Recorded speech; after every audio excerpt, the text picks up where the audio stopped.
taliyihii guutada 14 Oktoobar oo maanta asagoo ciidan ka dhex qodbeynaya la toogtay hadii lagu yiraahdo ninka dilay waxa uu ahaa al-shabaab ciidamada dawladda federaalka ee Soomaaliya ku soo dhex dhuuntay oo aan ka tirsanay ciidanka la aqoonin maalin aan askari noqonin isla markaana soo dhex galay ciidamada dawladda federaalka ee Soomaaliya warkaasi sidee shacabka Soomaaliyeed ama muwaadin ahaan u aqbali kartaa waa arin la yaab leh taliye Nuur Fari Allah u naxariisto waxa uu ahaa nin aad iyo aad ciidamada dawladda federaalka ee Soomaaliya looga dhex yaqaano haliyay ah isla markaana kamid ah dadka ay ka go'an tahay dagaalanka argagixisada al-shabaab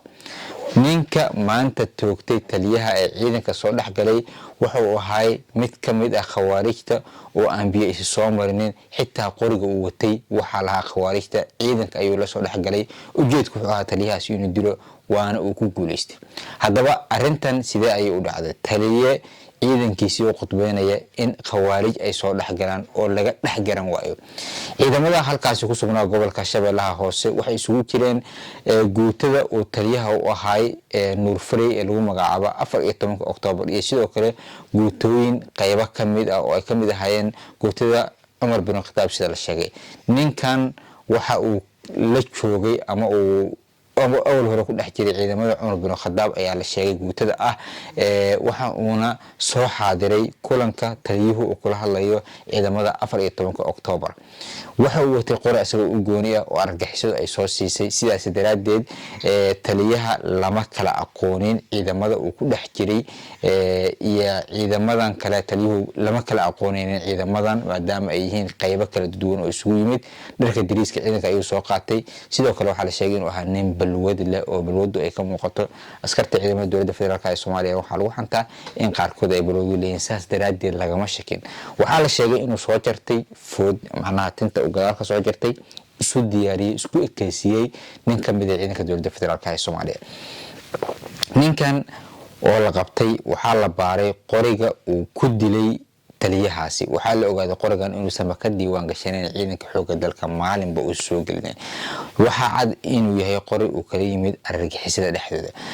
sidoo kale ninkan waxa la sheegayaa in diriiska ciidanka dawladda federaalka ee Soomaaliya uu watay oo askarta la soo dhaxgalay horana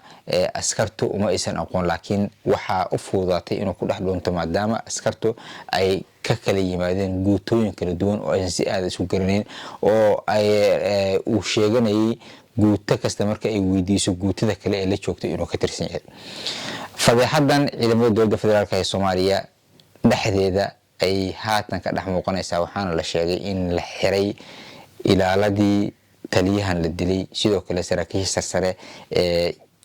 taliyaha oo ahayd ama saraakiisha sare ee maamulaysa ciidamada halkaas joogay sida ay suurtagal ku noqotay inuu ku soo dhex biiro mid kamid ah khawaarijta oo aysan garanin isagoo waliba hubaysan